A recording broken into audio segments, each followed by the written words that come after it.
Stéphane Bunard, spécialiste du langage corporel, a analysé les gestes du prince Albert et sa femme Charlène de Monaco durant une visite officielle en Norvège, organisée le mercredi 22 juin.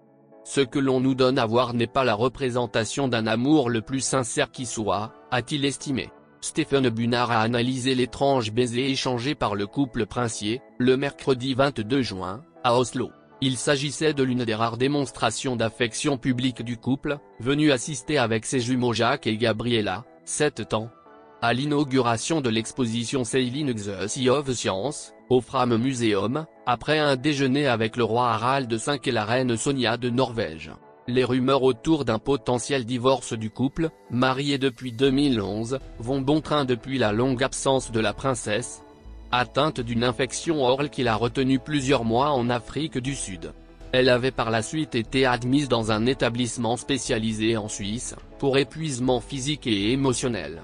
Sur les clichés de l'inauguration, Charlène et Albert II de Monaco, immortalisés de dos et vêtus de couleurs sombres, se prennent par la taille et s'embrassent. Si Stéphane Bunard précise qu'il est toujours imparfait d'analyser une photo, parce que l'on n'a pas la dynamique comportementale nécessaire, il peine à croire en la sincérité de ce baiser. Ce sont des photos officielles, et de ce point de vue, il s'agit d'une représentation que l'on veut nous donner, dans tous les sens du terme, explique l'expert.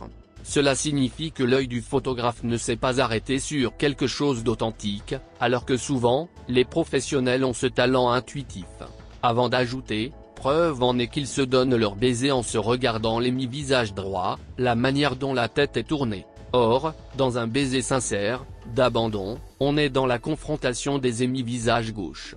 Peut-être qu'ils l'ont fait, mais ce que l'on nous donne à voir n'est pas la représentation d'un amour le plus sincère qui soit. Le spécialiste souligne en outre la neutralité de l'expression du prince Albert II. Il ne montre pas d'autre état interne sur le visage, soutient Stéphane Bunard.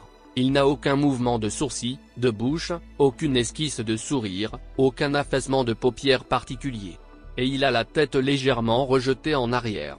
Des clichés qui échouent selon lui à démontrer les retrouvailles et l'amour entre le prince et son épouse. Il n'y a pas d'abandon, cela ne véhicule pas une image d'amour sincère et de baiser authentique, affirme l'expert. Une autre photographie de l'événement, sur laquelle le couple prend la pose avec ses enfants, a également retenu l'attention de Stéphane Bunard. Si le prince esquisse un sourire à peu près authentique, cela n'est pas le cas de Charlène de Monaco, déclare-t-il. Lorsque l'on masque la partie basse de son visage, on ne voit pas les yeux de la princesse sourire.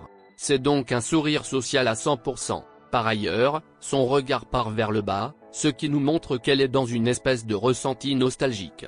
Le spécialiste remarque également que la tête de la princesse penche de manière antagoniste à celle du prince Albert. Or, quand les gens forment un groupe ou un couple, les têtes ont tendance en général à converger les unes vers les autres, analyse-t-il. Donc elles se détachent de manière non consciente du groupe. Malgré la volonté du duo d'afficher une unité retrouvée, le compte n'y est pas, conclut le spécialiste.